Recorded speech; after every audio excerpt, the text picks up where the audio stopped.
माँ, भाई ने इस लड़की से क्यों शादी की? मुझे ये अधीरा बिल्कुल पसंद नहीं है।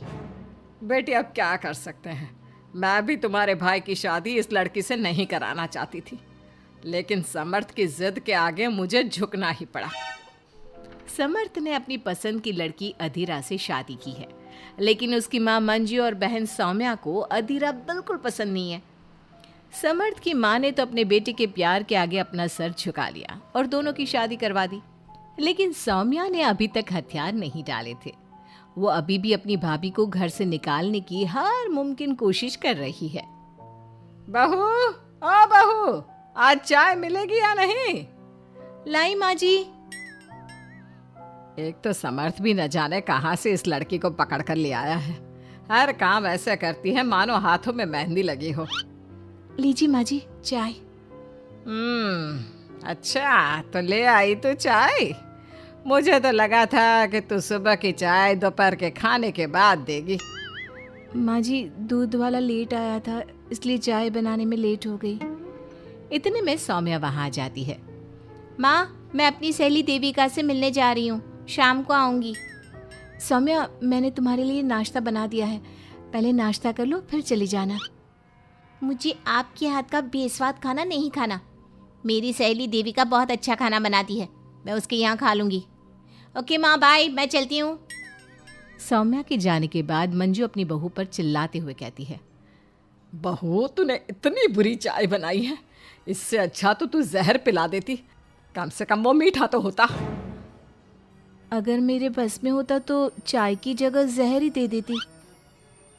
कुछ कहा तूने? अब नहीं माँ जी, मैं दूसरी चाय बना देती हूँ। रहने दे, मैं जा रही हूँ अपनी बहन के घर, तो घर का सारा काम करके रखना, शाम तक आ जाऊंगी। और हाँ, रात के खाने में कुछ अच्छा बना लेना। मंजू अधीरा पर हुक्म चलाकर चली जाती है।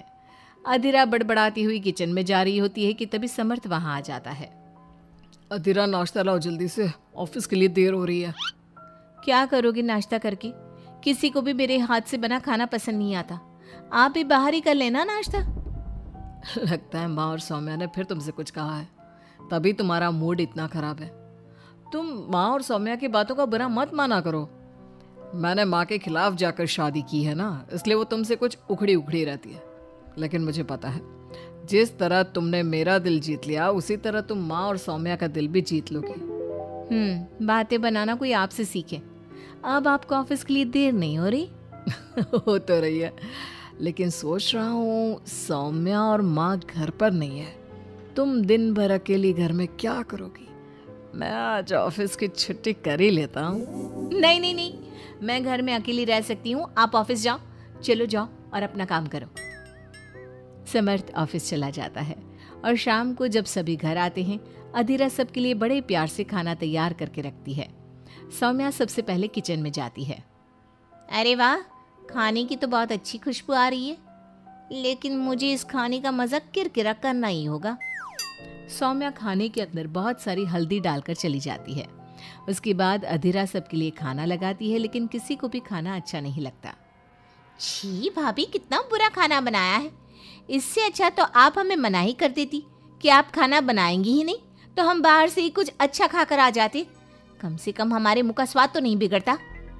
बहू, तूने हम सबको सुबह बिना खाना खाए निकाल दिया, और अब भी हमें बिना खाना खाए सोना पड़ेगा। क्या करती हो अधीरा? तुम्हें खाना बनाना भी नहीं आता क्या? दिमाग खराब कर दिया। समर्थ गुस्से में वहां से चला जाता है। उसके पीछे पीछे सौम्या भी जाती है। भैया, हमने आपसे कितना मना किया था कि इस लड़की से शादी मत करो मत करो, लेकिन आपने हमारी एक नहीं सुनी। आप मेरी सहेली देविका को तो जानती हो ना, सुंदर होने के साथ साथ हर काम में माहिर है। सौम्या देखो, मैं वैसे ही परेशान हूँ, तुम मुझे और परेशान मत करो, जाओ यहाँ से। सौम्या ने समर्थ के दिल में अधीरा के लिए नफरत डालने की कोशिश की। अगली सुबह अधीरा जल्दी सोकर उठी और सबके लिए नाश्ता बना लिया, लेकिन समर्थ बिना कुछ खाए ही ऑफिस के लिए निकल गया। सौम्या भी ये सब नोटिस कर रही थी। उसने देविका को घर पर बुला लिया। देविका, आज भैया बहुत गुस्से में है, आज तुम ऐसा खाना बनाओ कि भैया उस अधीरा की तारीफ करना भूल जाए। सौम्या, तुम ये सब क्या कर रही हो? तुम्हारा भाई शादीशुदा है, वो कभी मुझसे शादी करने के लिए तैयार नहीं होगा। लेकिन तुम तो भाई से पहले से ही प्यार करती थी ना। हाँ करती थी, लेकिन ये उन दिनों की बात है ना। चुप रहो तुम। अगर तुम्हें भैया को पाना है तो तुम्हें वही करना होगा जो मैं कहूंगी। सौम्या ने जैसा जैसा कहा देविका ने वैसा ही किया। देविका ने बहुत ही स्वादिष्ट खाना बनाया।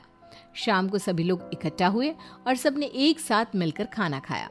इतना मजेदार खाना खाकर सबने देविका की खूब तारीफ की। समर्थ ने अपनी पत्नी को ताना देते हुए कहा, अधीरा, देविका ने कितना अच्छा खाना बनाया है। तुम्हें देविका से खाना बनाना सीखना चाहिए। अब तो ये रोज की बात हो गई। सौम्या हर बार देविका को अपने घर बुलाती और किसी न किसी बात पर अधीरा को शर्मिंदा करती। सौम्या अपने भाई की बात देविका से कराने लगी। अब समर्थ भी देविका से प्यार करने लगा।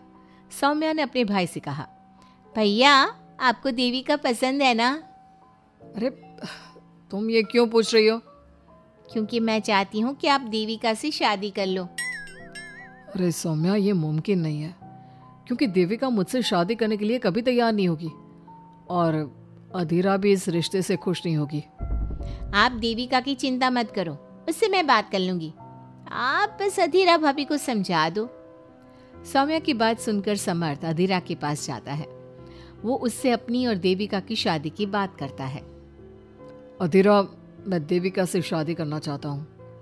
क्या? आप शादी करोगे? लेकिन क्यों? क्योंकि मैं उससे प्यार करता हूँ। प्यार तो आप मुझसे भी करते थे। कल कोई और लड़की पसंद आ जाएगी तो तीसरी शादी कर लोगे? देखो अधीरा, तुम्हें घर में कोई पसंद नहीं करता। तुम्हारी शादी मैंने माँ के खिलाफ जाकर की थी। अब तुम मेरे और देविका के बीच में मत आओ, प्लीज। क्यों बीच में ना हो? मैं ये शादी नहीं होने दूंगी, आप चाहे कुछ भी कहो। अधीरा के लाख विरोध के बावजूद भी सौम्या और मंजू ने समर्थ की शादी देविका से करवा दी। आखिरकार सौम्या अपनी भाभी की सौतन ले ही आई। शादी के बाद देविका ने घर में आते ही घर वालों के साथ कैसा सलूक किया और अधीरा के साथ क्या हुआ, ये सब जानने के लिए इंतजार कीजिए हमारे अगले एपिसोड का।